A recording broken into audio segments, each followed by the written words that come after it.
here we are with another green steel video. So, like I said, it's now Sunday. We've done a handful of these and we have more planned.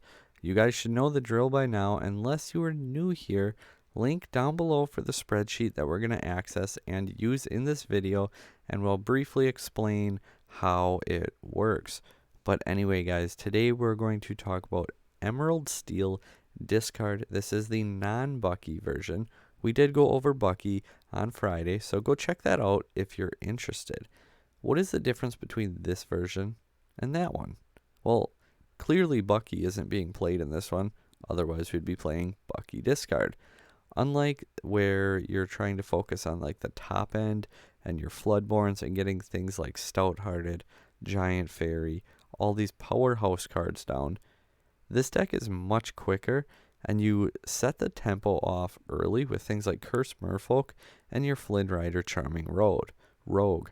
These are cards where if your opponent wants to answer them, they need to discard a card to challenge them, unless they have a different way, such as grab your swords, let the storm rage on, or something of that sort. Once you kind of get through this, you even have a Smee, and because of the color combination, you could say play a Captain Hook to help the Smee not take that damage when he is exerted.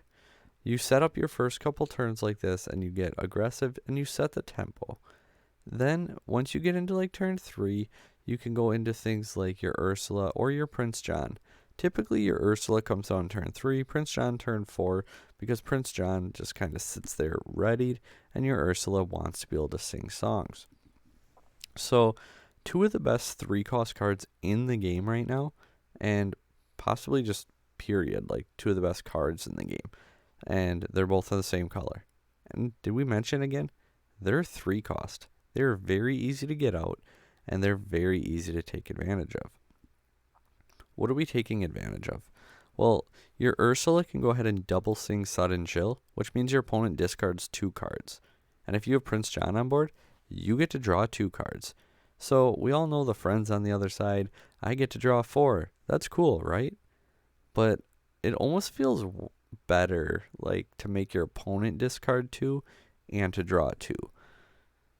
Let the Storm Rage on another card where Ursula can go ahead and sing it. So you deal 2 damage, draw a card, deal 2 more damage, draw another card. Sometimes you can't get that third character on board, and Strength of the Raging Fire just isn't enough. Or they have that pesky 4 or 5 willpower. When your Ursula sings this card, she doubles it up and sings it again, which helps you take care of those annoying cards that otherwise you would be unable to deal with.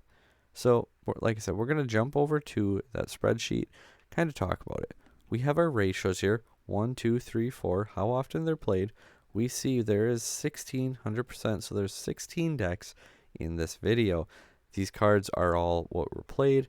Again, separating the cost curve, so the 1s, 2s, 3s, 4s, and so on, just to make it a little bit easier on the eyes when you're trying to decide, how do I want to build this deck? What do I want to do? Well, for starters, you should come over here. These are the cards played in 100% of these lists. These aren't all the tops, by the way. These are just the first and second place finishes where the lists were made public. So start right here. Put these cards in the deck. And if you're wondering how many of each of those do I put in the deck? I should just put 4 of all of them, right? Not necessarily. You can come over here. So Cursed Merfolk, Cursed Merfolk. We see 2 people played it at 3. So like I said, you don't have to max it out. But 14 did max it out. It was in 100% of lists and most commonly played at 4. You can go through all these cards, add them to your deck, and then check out your cost curve, your uninkables, and see what other cards you are missing. If you want to kind of skip all the legwork and just have a list and go ahead and test, well, we got one right down here too. I will actually go ahead and work on getting Dreamborn links where you guys can just click on them and use them, as opposed to just these quick little images thrown together showing off the list. But again, we see things like the Merfolk, the Flynn, the Captain Hook for your Smee, things like that for your early aggressive game. And then you transition into the control aspect, your Cloud Kicker, your Ursula double singing your songs, your Daisy Duck making your opponent discard when she quests, your Friar Tuck going after their hand that way. You have so many different ways to go after your opponent through different fronts. This deck, there's a reason that it's winning as often as it is, and that it is doing as good as it is.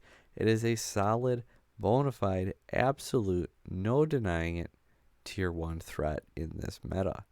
So, like I said, guys, we're just burning through these videos, little short stories, if you will, just talking about the decks, showing you the resources, and I've seen so many people, how do I do this? How do I build this?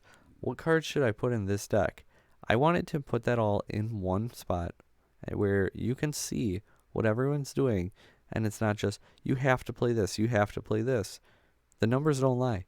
You can play less than 4 merfolk. You can play these different ratios because the proof right here shows other people have done it already. And again, these are just top 2 lists, not top 4, 8. So if your favorite card didn't make it on here, but you know that it's good enough to, go ahead, play it. Get top 2, have your deck be on ink decks, and then you will change the spreadsheet. Thank you guys for watching, and until next time, take care.